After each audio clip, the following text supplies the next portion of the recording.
ابن بطوطہ لکھتے ہیں کہ یہاں دریا کنارے ایک وقت ایسا بھی آیا کہ ہندو متاثر ہوئے تو کچھ مسلمان بھی متاثر ہو گئے. کہنے لگے دریا کے کنارے سال کی جو آخری تاریخ ہوتی ہے نا، آخری تاریخ سمجھ لیں 29 ذی الحج، سال کے آخر پہ نا شیطان آتا ہے، ایک بت خانہ اس میں شیطان آتا ہے اور شیطان آ کے اس بت خانے پہ قبضہ کرتا ہے. تو اگر وہاں ایک کواری لڑکی نہ بٹھائی جائے تو وہ سارے ملک پہ قبضہ کر لے گا اور سب کو مار ڈالے گا. لہذا ایک لڑکی کی بلی چڑھائی جائے گی، اس کو بٹھایا جائے گا بت خانے میں رات کو. وہ کواری لڑکی ساری رات وہاں بیٹھے گی، صبح جب لینے جاتے تو لڑکی مری ہوتی. شیطان آیا ہے تو اس کو نہ یہ دینی ہے تو تب اس نے جان چھوڑ. یہ رسم تھی. میں اکثر کہتا ہوں ہمارے تو جو دروازے پہ بھیک لینے آتا ہے وہ بھی قسمت کا حال بتاتا ہے. جس کی اپنی قسمت خراب ہے کہ مانگتا پھر اپنی قسمت کا یہ حال ہے کہ در در کا بھکاری ہے، قسمت کی حال بتاتا ہے. اور کئی دفعہ سونا بھی ڈبل کر دیتے ہیں، وہ پتہ تب چلتا ہے جب سنگل بھی غائب ہو جاتا ہے. خدا کا خوف کرے، یہ قسمت کا حال بتائے گا جو روٹیاں مانگتا ہے.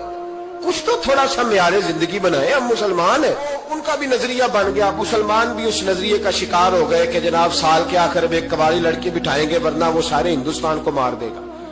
ایک حافظ ابو البرکات رحمت اللہ علیہ نام کے بزرگ ہوتے تھے اور سلسلہ عالیہ چشتیہ کے شیخ بھی تھے، لیکن اللہ کی قدرت یہ تھی کہ ان کے چہرے پر داڑھی اور مونچھیں نہیں آئی. کچھ لوگوں کے نہیں نہ آتے بال، کیا کہتے ہیں ان کو، کھودے، وہ ہمارا ایک لفظ ہے، بولتے ہیں پنجابی میں. ان کے چہرے پہ داڑھی نہیں تھی. وہ بھی کبھی کبھی اس رستے گزرا کرتے تھے تو قریب ہی ایک بوڑھی اماں کا مکان تھا. تو اماں بڑی مہمان نواز تھی. اس نے دروازے پہ، اگر کہ بیوہ عورت تھی، ایک کی اس کی بیٹی تھی، دروازے پر اس نے مہمان خانہ بنایا ہوا تھا. آنے جانے والے کو کھانا کھلاتی، چائے پہ شوق تھا اس کا. اور حافظ صاحب دن کے وقت وہاں آئے. اماں بڑا رو رہی تھی، کھانا بھی نہ ملا، چائے بھی نہ ملی. تو کہنے لگے میں تو اس رستے اس لیے آیا تھا کہ یہاں ٹھہروں گا، مہمان نوازی یہاں اچھی ہوتی ہے، ہوٹل تو ہوتے نہیں تو مہمانوں کو مہمان خانوں میں ٹھہرنا پڑتا تھا. تو اماں کدھر ہے؟ تو کہا اماں بڑی پریشان ہے. حافظ جی نے کوشش کی، نیک آدمی تھے، کہ اماں سے ملاقات ہو جائے. حافظ جی کا کمال یہ تھا کہ حافظ اتنے پکے تھے کہ ایک جگہ بیٹھ کر قرآن پاک شروع کرتے تھے اور وہی سارا ختم بھی کر دیا کرتے. اتنی پکی منزل کے حافظ تھے. تو حافظ ابو البرکات صاحب وہاں بیٹھے.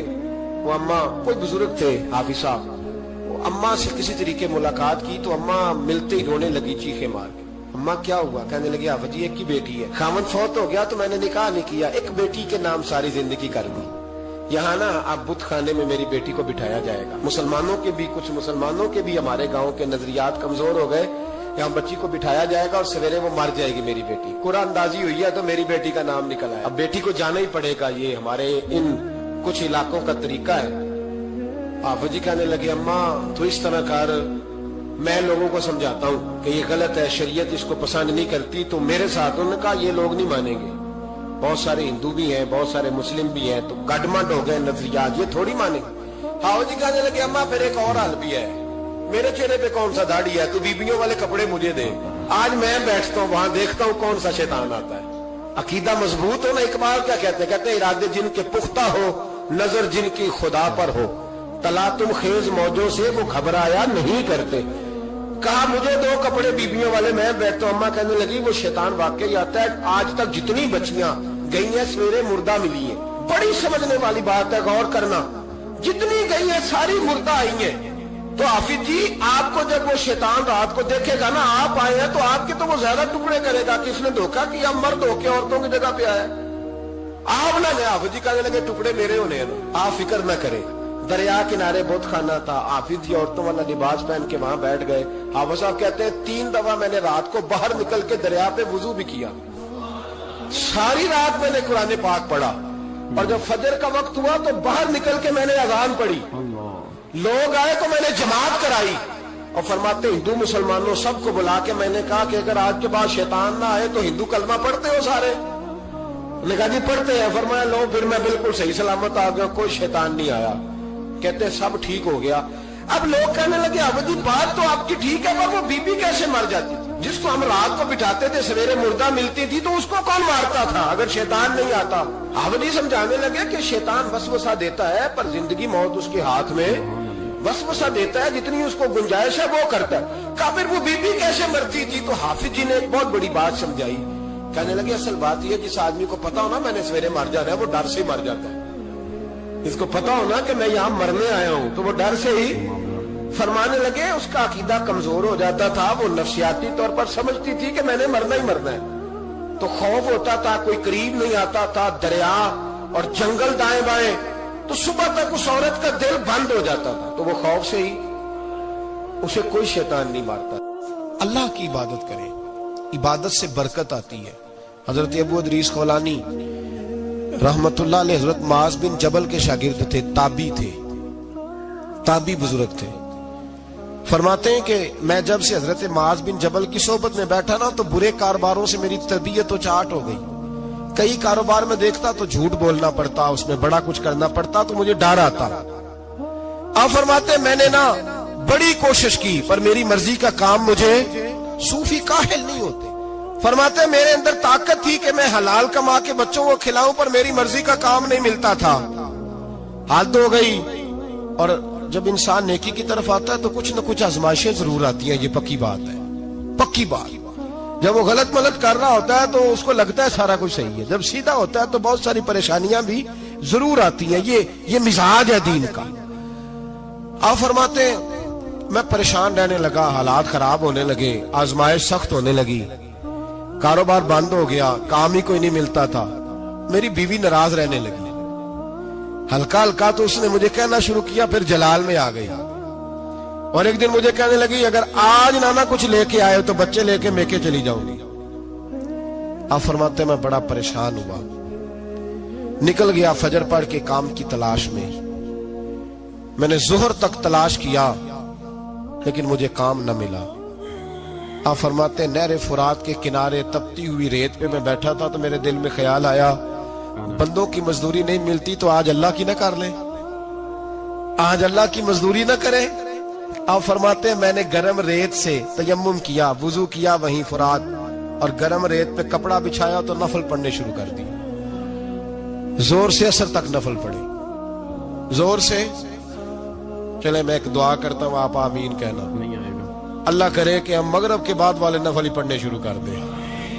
نبی کریم سید عالم صلی اللہ تعالی علیہ وآلہ وسلم کے غلاموں کا حال دیکھے, عبادت کا حال دیکھے. فرماتے میں نے کہا آج اللہ کی مزدوری کر, زور سے اثر تک نفل پڑھے گرم ریت پہ. اور جب اثر ہوئی نا تو میں نے اپنے رومال میں نا تھوڑی سی ریت باندھ لی. گھر کی دیواریں چھوٹی چھوٹی تھی. میں نے کہا بیوی نے دیکھا نا خالی ہاتھ آیا ہے تو اندر سے شور کرے گی, ہم سائے بھی سنیں گے, تو چلو جب دیکھے گی نا رومال میں کچھ ہے حوصلہ کرے گی, جب اندر جاؤں گا تو سمجھا لوں گا. آپ مسکرا رہے ہیں نا ہلکا ہلکا, اس کا مطلب ہے ان باتوں میں کافی صداقت ہے. پرانے بزرگ کر گئے تو اس کا مطلب یہ ہے کہ ان میں بہرحال کافی حد تک صداقت ہے. یہ شور ہوتے رہتے. کہتے میں نے وہ کہا کہ چلو دور سے دیکھے گی تو گھر جا کے سمجھا لوں گا. آپ فرماتے پہلے میری بیوی دروازے پہ بیٹھی رہتی تھی, بچے بیٹھے رہتے تھے, منتظر ہوتے تھے کہ کچھ لے کے آئے, گھر میں فاقہ ہوتا. آج میں گیا تو شور ہی کوئی نہیں, کوئی شے نظر نہ آئی. وہ ریت سے بھرا ہوا میرا پلو میں نے دروازے کے ساتھ رکھا, اندر چلا گیا. بیوی کو آواز دی کہاں ہو, کہنے لگی منہ ہاتھ دھو لو میں روٹی لے کے آئی. ہاتھ ہو گئی, روٹی کدھر سے آئی, اس گھر میں تو فاقے تھے, کھانا کدھر سے آیا. کہتے روٹی لائی, سلاد بھی لائی, دودھ بھی لائی, اس زمانے میں جو نعمتیں تھی پھل بھی لائی, سارا آ گیا. میں نے گھور کے دیکھا, میں نے کہا کدھر سے آیا یہ سارا کچھ, کہاں ہے بچے. کہنے لگی روٹی کھا کے باہر نکل گئے. میرے دل میں خیال آیا میری بیوی کا کردار تو چاند سے زیادہ اجلا ہے, تو یہ سارا کچھ کیسے آیا. میں نے کہا یہ کہاں سے آیا سارا کچھ. تو کہتی ہے میری طرف دیکھ کے کہنے لگی پتہ نہیں آج کس کریم کی مزدوری کرنے چلے گئے تھے, پتہ نہیں کس کریم کی مزدوری پہ چلے گئے تھے. زور ہوئی ہے تو اس نے اناج کی بوریاں بھیجی ہیں, چاول بھیجے ہیں, پھل بھیجے ہیں, اتنا کچھ بھیجا ہے کہ میرے گھر میں رکھنے کو جگہ ہی کوئی نہیں. یہ کہتے کہتے اٹھی اور کہنے لگی پہلے ہی بڑا آیا تھا, اب اور کیا لائے ہو. آپ فرماتے میں سکتے میں تھا, اس نے جا کے میرا رومال جو کھولا, میں ریت لایا تھا, رب کریم نے ہیرے بنا دیے, وہ ہیرے بن گئے. آپ فرماتے کہنے لگی کس کریم کی مزدوری پہ گئے تھے. فرماتے میں اٹھا اور کچی زمین پہ سر سجدے میں رکھا. میں نے کہا مالک میں ساری زندگی دنیا راضی کرتا رہا, لوگوں کے دروازوں پہ کھڑا رہا, تعلقات بنا کر تھوڑی سی روزی کے لیے جدوجہد کرتا رہا, دھتکارا گیا, ستایا گیا. مولا میں تو تیرے دروازے پہ آج آیا ہوں، پوری دیہڑی بھی نہیں لگائی، زور سے سر ڈیوٹی کی ہے، اللہ تیری تھوڑی مزدوری کا اتنا اجر ملتا ہے، خدایا تو اتنا نوازتا ہے۔ فرمایا اللہ میں محنت بھی کروں گا، کام بھی کروں گا، لیکن دنیا کی مزدوری تھوڑی کروں گا، مالک تیری عبادت زیادہ کروں گا۔ بھائی یاد رکھو، ہم ساری زندگی لوگ قبروں میں چلے گئے، مسجد نہیں آئے، قبروں میں الہاکم التکاثر حتی زرتم المقابر، قبر میں جانے کا ٹائم آیا، لوگوں کی نمازیں پڑھ دی گئیں، پر لوگوں نے نمازیں شروع نہیں کی، نمازیں پڑھ دی گئیں۔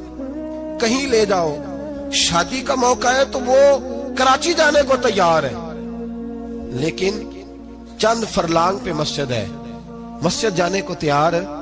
اللہ کے ولی کی علامت ہے وہ عبادت گزار ہوتا ہے، اور جو نہ نماز پڑھے نہ نماز پڑھائے وہ زندیق تو ہو سکتا ہے، پیر ہو سکتا، میں ذمہ داری سے کہہ رہا ہوں، زندیق تو ہو سکتا ہے پر پیر ہو سکتا بالکل۔ وہ کہتا ہے میں تکبر کرنے والوں کو پسند نہیں کرتا، وہ کہتا ہے فسادی پسند نہیں ہے، وہ فرماتا ہے کہ راہوں میں کجی کرنے والے پسند نہیں ہیں، وہ فرماتا ہے کہ بدعہدیاں کرو گے تو میں صبح قیامت تم سے سوالات کروں گا۔ اللہ تبارک و تعالیٰ بہت ساری چیزوں کو ناپسند کرتا ہے، ناراض ہو جاتا ہے، بلکہ نبی پاک صلی اللہ تعالی علیہ وسلم نے فرمایا تم بات کرتے کرتے کوئی ایسا جملہ بول دیتے ہو کہ رب اتنا ناراض ہوتا ہے کہ تمہیں پتہ بھی نہیں ہوتا، تمہارے لیے جہنم کا فیصلہ کر دیتا ہے۔ اس لیے پہلے تولو پھر بولو، خود اپنے لفظوں کی تو تم پہرے داری کرو نا کہ میں کیا کہہ رہا ہوں۔ کوئی ایسا جملہ، کوئی ایسی بات وارث شاہ مان کری نہ وارثاں دا، کوئی ایسی بات نہ تمہاری زبان سے نکلے۔ اور حضور یہ بھی فرماتے ہیں کہ اس کا دوسرا پہلو بھی ہے، بعضوں کا تم بات کرتے ایسا جملہ کہتے ہو وہ اتنا راضی ہوتا ہے کہ تمہارے لیے جنت کا فیصلہ فرما دیتا ہے۔ مسلمان کو اب یہ حکم ہے، اس ساری گفتگو کا نتیجہ یہ ہے کہ وہ اپنے جذبات پر، خیالات پر، نگاہوں پر، زبان پر، کانوں پر تھوڑی توجہ دے، بے لگام نہ بنے، بے ترتیب نہ بنے، جو طبیعت میں آئے کر نہ گزرے، تھوڑا سا نہ سوچے سمجھے اور تھوڑا سنبھل کے چلے، کبھی ان کاموں کی طرف نہ جائے جن سے رب ناراض ہو جاتا ہے، ان کاموں کی طرف بڑھے جن سے اللہ راضی ہوتا ہے۔ میرے نبی پاک صلی اللہ تعالی علیہ وآلہ وسلم نے ارشاد فرمایا، بعض احادیث میں لفظ یہ ہیں کہ اللہ اپنے بندوں کو دیکھ کے مسکراتا ہے جو اس کی شان کے لائق ہے۔ جس ترتیب سے ہم مسکراتے ہیں، جس ترتیب سے ہم روتے ہیں، جس ترتیب سے ہم کسی بات کا اظہار تشکر کرتے ہیں، خدا ان باتوں سے پاک ہے۔ اب بہت ساری حدیثوں میں آیا کہ وہ مسکراتا ہے، تو کیا مطلب ہے مسکرانے کا؟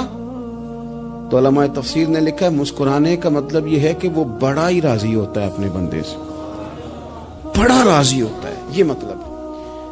ایک تو مسکرانے کا مطلب یہ کہ وہ بڑا راضی ہو گیا، وہ مسکرا دیا اپنے بندے پہ، اور ایک اس کا معنی خود نبی پاک صلی اللہ تعالی علیہ وسلم نے بیان فرمایا۔ مسند امام احمد بن حنبل میں حدیث ہے، حضور سید عالم علیہ السلام سے صحابہ نے پوچھا یا رسول اللہ شہید تو بڑے لوگ ہوتے ہیں، شہیدوں میں افضل کون ہے؟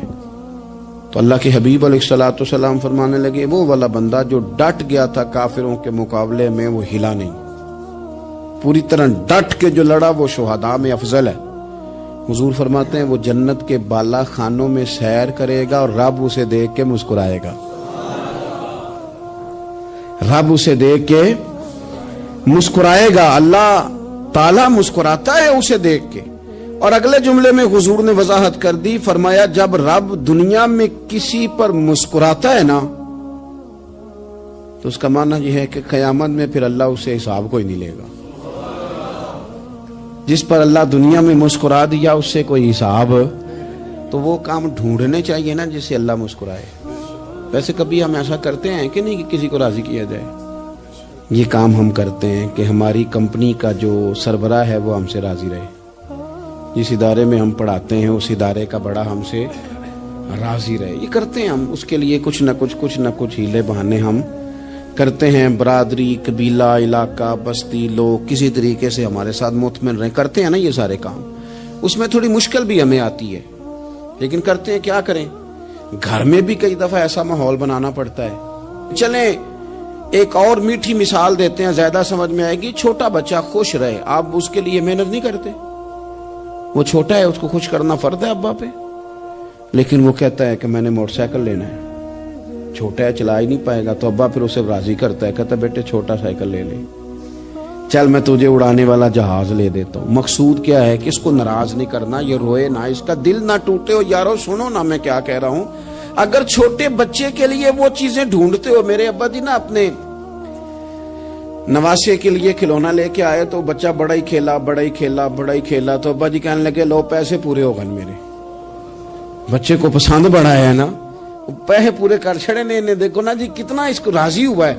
تو انسان کیا کرتا ہے کہ کوشش کرتا ہے, چھوٹا بچہ بھی ناراض نہ ہو تو وہ چیزیں وہ ڈھونڈتا ہے کہ اس کو کیا پسند ہے, چاکلیٹ لے جاؤں, فلاں چیز لے جاؤں, آئس کریم لے جاؤں. تو ایک بچے کے لیے, گھر کے لیے, سربراہ کے لیے اتنی محنت کرتے ہو, تو وہ کام بھی ہمیں ڈھونڈ کے تلاش کرنے چاہیے نا, جسے رب راضی ہوتا ہے, اللہ راضی ہوتا ہے. بتاؤں وہ کون کون سے کام ہیں.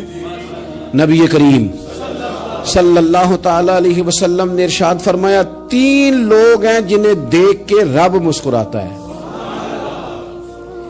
یا رسول اللہ صلی اللہ علیہ وسلم وہ کون کون سے؟ تو محبوب فرمانے لگے, ایک وہ بندہ ساری مخلوق سوئی ہے, آدھی رات ہے, رات کا پچھلا پہر ہے, اس نے اٹھ کے وضو کر لیا, مصلی پہ کھڑا ہو گیا خدا کی یاد میں. فرمایا اسے دیکھ کے رب مسکراتا ہے جو اس کی شان کے لائق ہے. مسکراتا ہے اللہ. یہ تو سونے کا ٹائم تھا, یہ تو گہری نیند آنے کا وقت تھا, رات کا پچھلا پہر. رات پوے تے بے درداں نو نیند پیاری آوے, تے درد منداں نو یاد سجن دی ستیاں وی آن جگاوے.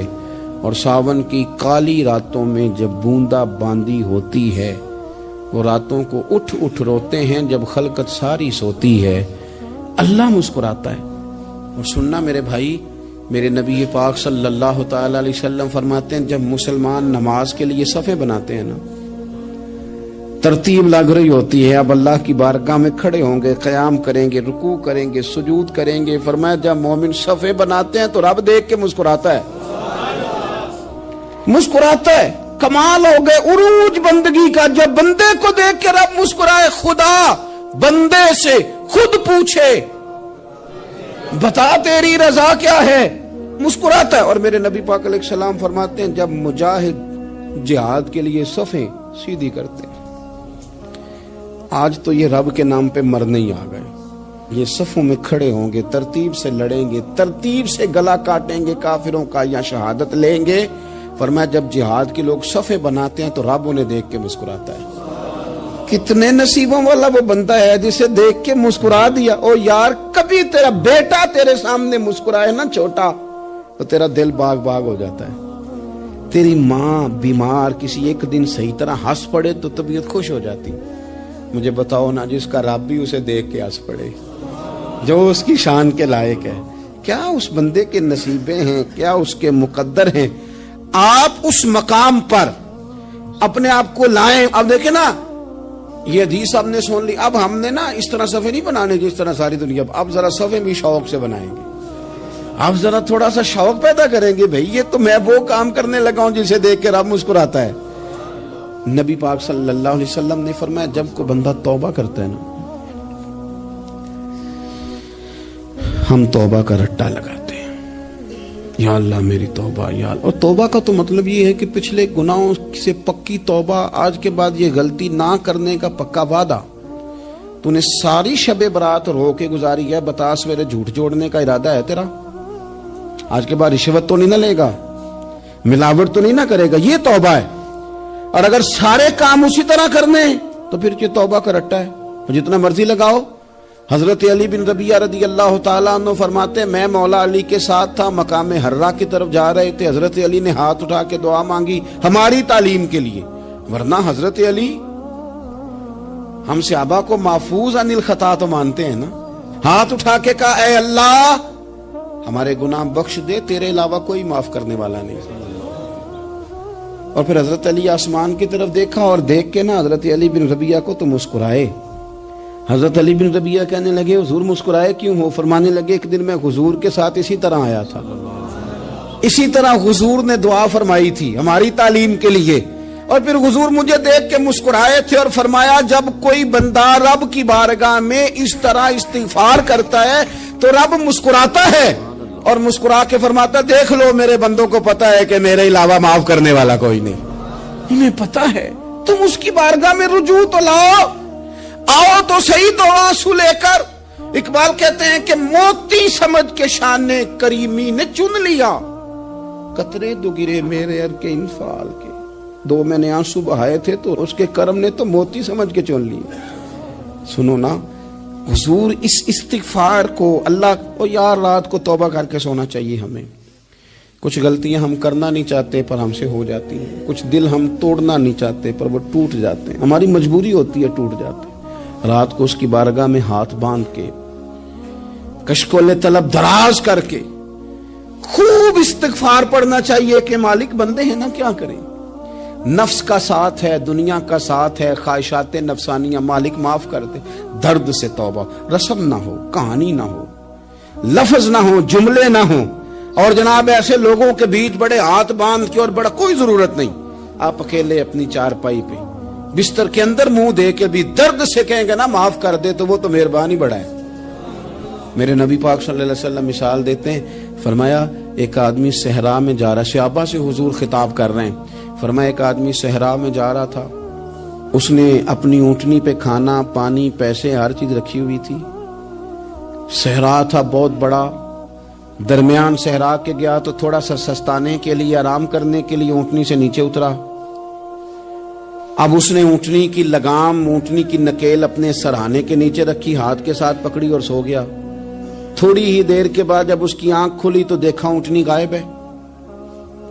صحرا میں وہ پیدل نہ آگے جا سکتا ہے نہ پیچھے جا سکتا ہے، نہ دائیں نہ بائیں، کھانے کو روٹی نہیں، پینے کو پانی کا قطرہ نہیں، تھوڑا ادھر بھاگا ادھر بھاگا، تھک گیا۔ کریم محبوب فرماتے ہیں وہ پوری طرح نڈھال ہو گیا اور مایوس ہو گیا، معاذ اللہ، مایوس ہو کے دوبارہ اسی جگہ آ کے لیٹ گیا جہاں پہلے لیٹا تھا، انتظار کرنے لگا کہ اب موت ہی آئے گی، آخری وقت ہے، نہ میں پیدل یہ صحرا کراس کر سکتا ہوں، نہ پیچھے جا سکتا ہوں، نہ کھانا ہے نہ پانی ہے، سوائے موت کے کوئی سہارا نہیں۔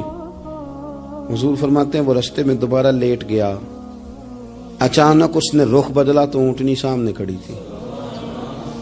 حضور نے صحابہ سے پوچھا بتاؤ نا اسے بھلا کتنی کو خوشی ہوگی؟ یا رسول اللہ جسے نئی زندگی مل گئی ہے۔ آپ دیکھیں نا سارے ڈاکٹروں نے کہہ دیا کہ اس کے تو گردے معدہ جگر ہر چیز ختم ہے، گھر لے جاؤ خدمت کرو، ہر طرف پریشانی ہے۔ وہ بندہ بھی سمجھ گیا ہے کہ آخری وقت آ گیا، کل جاؤں پرسوں جاؤں، تیاری ہو گئی، سب لوگ آ گئے، باہر والے بھی آ گئے، یہ ماحول ایک عجیب رنگ اختیار کر گیا۔ اچانک ایک ڈاکٹر نے آ کے کہا نہیں غلطی لگ گئی تھی۔ مجھے بتائیے انداز کیا ہوتا ہے؟ بغیر دوائی کے بندہ اٹھ کے کھڑا نہیں ہو جاتا، او میں تو بچ گیا ہوں۔ نبی پاک صلی اللہ علیہ وسلم فرمانے لگے اس کی اونٹنی مل گئی، بتاؤ بھلا اسے کتنی خوشی ہوگی؟ یا رسول اللہ وہ تو دوبارہ دنیا میں آ گیا۔ حضور فرمانے لگے اسے کچھ بھی خوشی نہیں ہوئی۔ جب کوئی رب کا گناہگار بندہ آ کے توبہ کرتا ہے، رب کو اس سے کئی گنا زیادہ خوشی ہوتی ہے۔ میرا بندہ آ گیا ہے، میرا بندہ آ گیا ہے، میرے گھر آ گیا، اس نے آنسو بہائے ہیں، اس نے کہا اللہ میں تیرا ہی ہوں، تیرا ہی رزق کھاتا ہوں، تیری ہی زمین پہ رہتا ہوں، تیرے نام سے میری سانسیں چلتی ہیں۔ وہ آ گیا، فرمایا اس اونٹنی والے سے زیادہ رب کو خوشی ہوتی ہے جب گناہگار آ کے توبہ کرتا۔ گناہگاروں کے آنسو اس کی بارگاہ میں بڑے مقبول ہیں، لیکن ہم رسم ادا کرتے ہیں، توبہ نہیں کرتے، ہم اپنے آپ کے ساتھ دھوکہ کرتے ہیں، جھوٹ بولتے ہیں۔ ہم بندہ کوئی ناراض ہو جائے تو ہمیں کو نہیں نیند آتی، اس کے گھر چلے جاتے ہیں۔ ہم اپنے سارے رشتوں کو تعلقات کو مینٹین کر کے رکھنے کے عادی ہیں، ہمیں پتہ ہے کہ وہاں میں نہیں جا سکا تو بیٹا بھیجتا ہوں، فلاں شادی پہ میں نہیں جا سکا تو بھتیجا بھیجتا ہوں، بھائی بھیجتا ہوں، ہر تعلق کا ہم نے خیال رکھا کوئی روٹھ نہ جائے۔ لیکن کمال ہے نا، یہ نہیں سوچا کہ اگر رب روٹھ گیا تو جب وہ روٹھ جائے نا تو سارے رشتے بھی بندے کے پاس موجود ہوں تو کوئی کرامت نہیں ہوتا، پھر کروڑوں روپیہ جیب میں ہوں تو ڈاکٹروں کی دوائیاں اثر نہیں کرتی۔ وہ روٹھ جائے تو پھر انسان اس طرح سے پھسلتا ہے کہ بڑے بڑے اس کے پاس دروازے ہوتے ہیں پر کسی جگہ اس کا ہاتھ نہیں لگتا. خدا را خیال کریں, دنیا روٹتی ہے تو روٹ جائے, رب رسول ناراض نہ ہونے پائیں, اس کا خیال کریں. حضور فرماتے ہیں وہ مسکراتا ہے, اسے خوشی ہوتی ہے جب کوئی اس کا بندہ اس کی طرف رجوع کرتا ہے. میرے عزیزو, رسول پاک صلی اللہ تعالی علیہ وسلم نے ان لوگوں کے تذکرے کیے جنہیں دیکھ کے رب مسکراتا ہے. ہم نا گناہگاروں پر بھی فتویٰ دینے میں جلدی کرتے ہیں اور نیکی پر بشارت دینے میں بھی جلدی کرتے ہیں, حالانکہ یہ ہماری ذمہ داری نہیں.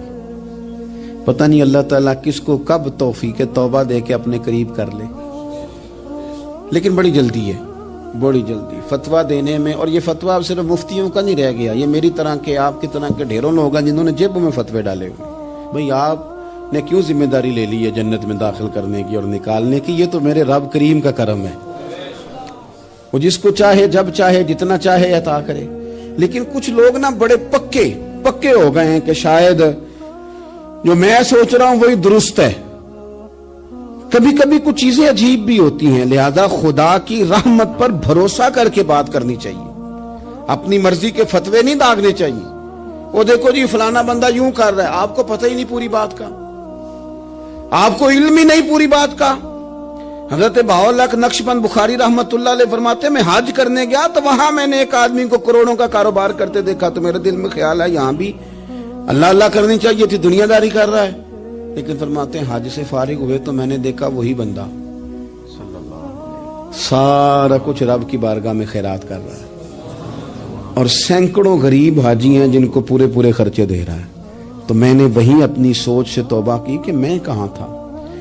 بڑی جلدی کھڑے نہ ہو جائیں. حضرت حسن بصری رحمت اللہ تعالی علیہ ارشاد فرماتے ہیں کہ میں دریا کے کنارے گیا تو وہاں میں نے ایک شخص کو دیکھا, وہ اپنی ایک خاتون کی گود میں سر رکھ کے بیٹھا اور قریب ایک بوتل بھی پڑی ہے.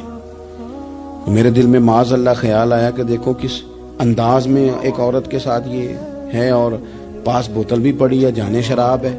کہتے میں سوچ ہی رہا تھا کہ اچانک کی کشتی آ رہی تھی دریا میں, وہ ہچکو لے کھائے, کشتی میں 4-5 لوگ تھے, وہ دریا میں ڈوبنے لگے. وہ آدمی تیزی سے اٹھا, دریا میں چھلانگ لگائی, پہلے ایک کو نکالا, پھر دوسرا نکالا, پھر تیسرا نکالا, ایک بندہ رہ گیا. کہنے لگا حضور مجھے تو آپ نے گناہگار سمجھا ہے, میں تو بڑے غلط انداز میں یہاں بیٹھا ہوں, آپ نے جو سوچا چلیں گے چوتھا بندہ آپ نکالنا ہے, کرے نا یہ کام, کرے نا یہ کام. بڑے بھولے بھالے بڑے اللہ والے, ریاض آپ کو بس ہم ہی جانتے ہیں, اتنی جلدی فتویٰ. حضرت حسن بصری فرماتے ہیں میں پشیمان ہوا, میں نے کہا مجھے تیرنا نہیں آتا, تو دیر نہ کر, چوتھا ڈوب نہ جائے. کرتے اس نے چھلانگ لگائی, چوتھا بھی نکال لایا اور کہنے لگا حضرت آپ نے جلدی کی سوچنے میں, یہ بی بی میری ماں ہے اور یہ سرکے کی بوتل ہے. ہم ماں بیٹے کا یہ مشغلہ ہے کہ یہ وہ جگہ ہے جہاں آ کے لوگ مسافر اترتے ہیں, اور یہاں سے کسی کا گھر 100 میل ہے, کسی کا 200 میل ہے. ہم صبح سرکہ کھجوریں روٹیاں لے کے یہاں آتے ہیں, مسافروں کی نوکری کرتے ہیں, کوئی پریشان ہو تو مدد کرتے ہیں. حضرت خواجہ حسن بصری فرماتے ہیں میں نے معافی مانگی, ان سے بھی مانگی, رب سے بھی مانگی. انہوں نے مانگ لی نا بزرگ تھے, پر ہم کو نہیں تیار مانگنے کو. ہم ہر وقت بدگمانیاں, وہ فلانا فلانے جرم کرتا تھا, میں اسے اب کیسے نیک مان لوں. بھئی اب وہ نمازی ہے, خدا کے گھر آتا جاتا ہے, اب اللہ کی بارگاہ میں حاضر ہوتا ہے. جب رب نے معاف کر دیا تو بھی سوچ بدل جا. سنیں حضور کیا فرماتے ہیں. نبی پاک صاحب الاخلاق صلی اللہ تعالی علیہ وسلم فرماتے ہیں, مسند امام احمد بن حنبل دیکھیے, فرمایا رب اس وقت بڑا ہی مسکرائے گا جب قاتل بھی جنت میں جائے گا, مقتول بھی جنت میں جائے گا. یا رسول اللہ مقتول تو گیا, یہ قاتل کیسے چلا گیا؟ حضور فرماتے ہیں جائے گا, اور جائے گا اور رب مسکرائے گا جو اس کی شان کے لائق ہے. یا رسول اللہ کس طرح؟ تو نبی پاک صلی اللہ علیہ وسلم فرمانے لگے اس نے ایک مومن کو قتل کیا تھا, وہ شہید ہو کے جنت میں چلا گیا. اب اللہ نے بعد میں اسے توبہ کی توفیق دے دی.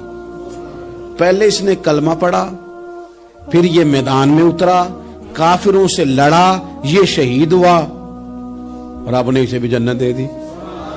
قاتل بھی جنت میں, مقتول بھی جنت میں. اور بات اتنی انوکھی ہے کہ رب دیکھ کے مسکرا رہا ہے جو اس کی شان کے لائق ہے.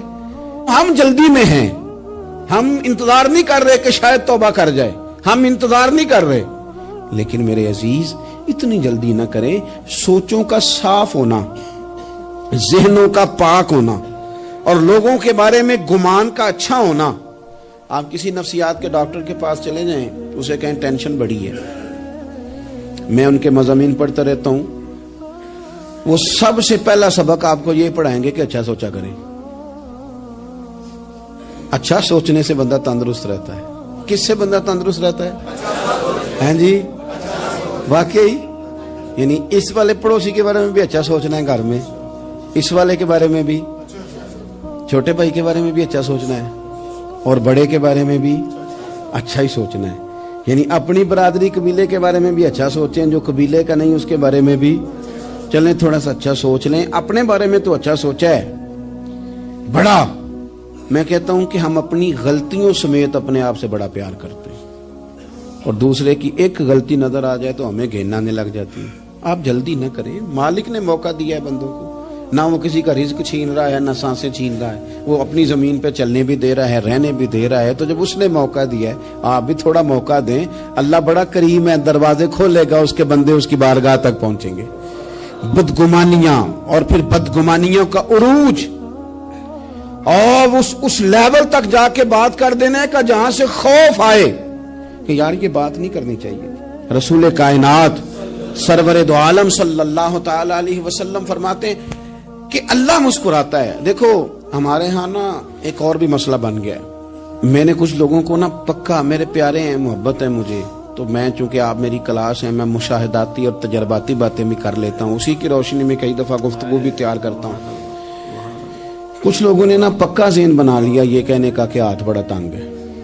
پکا آپ جس وقت پوچھ لیں ان کا ہاتھ اور بڑا ہی زیادہ تنگ ہے. آپ یقین کریں, بہن کا جو خامند ہے وہ کہہ رہا ہے جا حصہ لے کے آ, تیرے بھائیوں کی کمائی تو نہیں, تیرے ابا کی ہے, لے کے آ. وہ بیچاری اس کی منتیں کر رہی ہے, کہتی ہے اگر جاؤں گی نا تو وہ کہیں گے حصہ لے جا, آج کے بعد ہمارے گھر نہ آنا, میرا دروازہ نہ بند کرو, مہربانی کرو. اور بھائی سے بات کرتی ہے تو کہتا ہے ہاتھ ہی بڑا تنگ ہے, جب ٹھیک ہوگا تو دے دوں گا. نہ کریں یہ ظلم.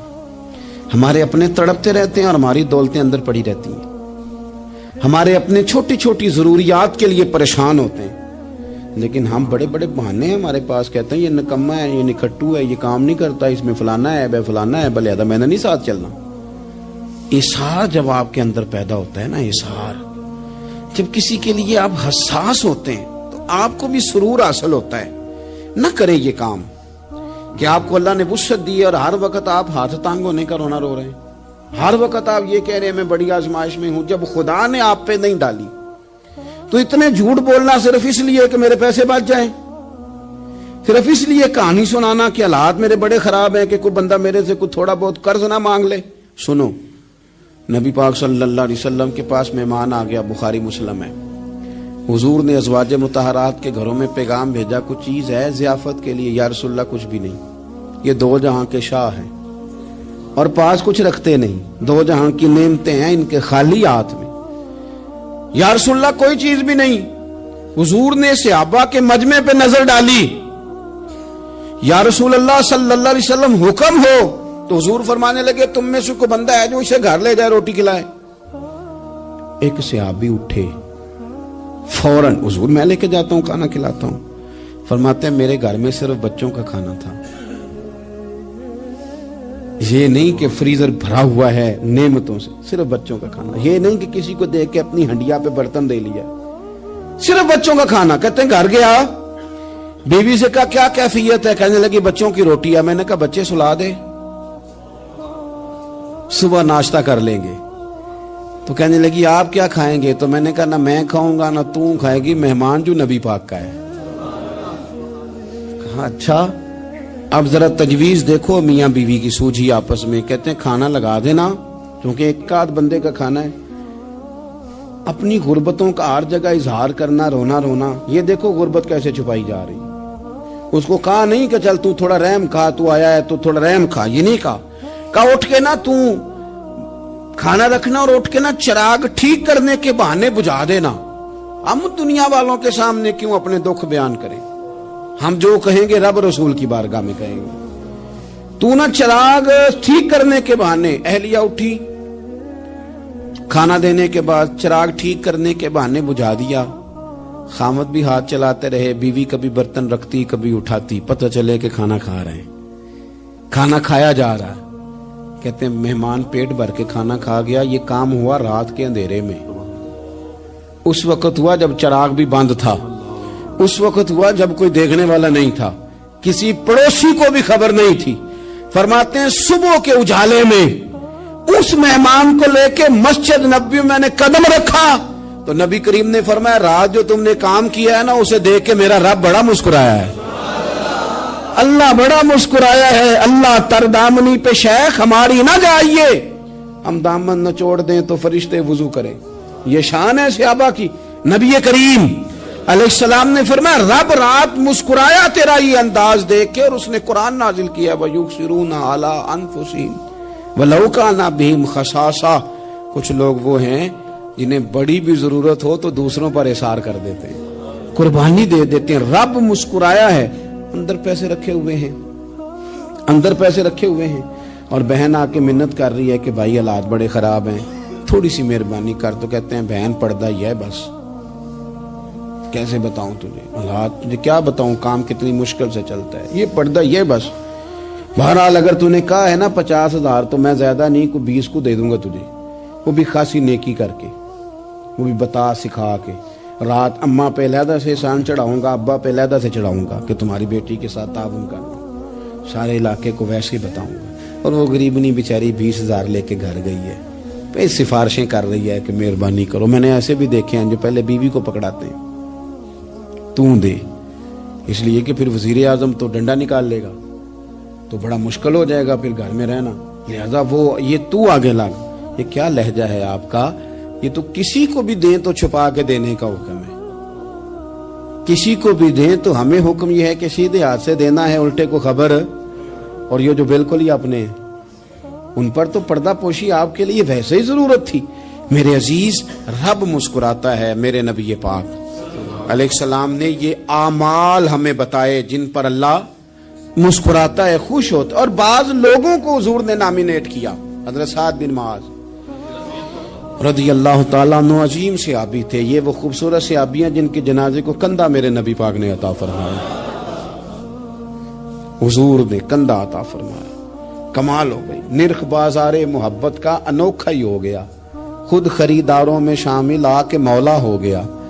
حضور نے کندھا دیا. حضرت سعد بن معاذ رضی اللہ تعالیٰ عنہ کا جب جنازہ اٹھا ان کی والدہ رو پڑی, بڑے درد سے روئی. ماں تھی نا, ان کی آواز جب حضور تک گئی تو نبی پاک نے فرمایا آنسوؤں کو روک لے, آواز کو کم کر لے. تیرے بیٹے کی تو جب روح پرواز ہوئی ہے تو رب مسکرایا ہے.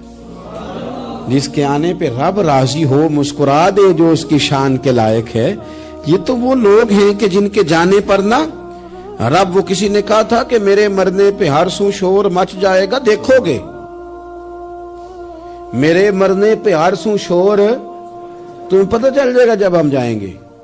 میرے مرنے پہ ہر سو شور مچ جائے گا, دیکھو گے. اور کہنے الوداع سرکار خود تشریف لائیں گے. اور درویش کہنے لگے بعد مرندے مکھڑا میرا ہو جاوے جے تازہ, پھر سمجھ لینا محبوب میرے نے آن پڑے ہے جنازہ. اور عاشق کا جنازہ ہے ذرا دھوم سے نکلے اور محبوب کی گلیوں سے ذرا گھوم کے نکلے. فرمایا کہ ان کے تو جانے پہ رب کریم. اور حضور نے ایک دعا بھی دی. حضرت ابو طلحہ, حضرت طلحہ رضی اللہ تعالیٰ عنہ صحابی تھے, ان کا وصال ہو گیا تو حضور نے دعا بھی دی. فرمایا یا اللہ جب میرا طلحہ آئے نا تو اس سے مسکرا کے بات کرنا, یہ تجھ سے مسکرا کے بات کرے جو تیری شان کے لائق ہے. تو اللہ تعالیٰ غائب درجے راضی ہوتا ہے. ایک دفعہ پھر بات دہراتا ہوں, جو میدان میں ڈٹ کے شہید ہو رب اسے دیکھ کے مسکراتا ہے جو اس کی شان کے لائق. جو توبہ صحیح کریں سچی کریں رب انہیں دیکھ کے مسکراتا ہے جو اس کی شان کے لائق ہے. جو نماز کے لیے صفیں بنائے رب انہیں دیکھ کے مسکراتا ہے. جو جہاد کے لیے صفیں بنائے رب دیکھ کے مسکراتا ہے. جو لوگ صبح پچھلے پہر اٹھ کے عبادت کریں رب انہیں دیکھ کے مسکراتا ہے.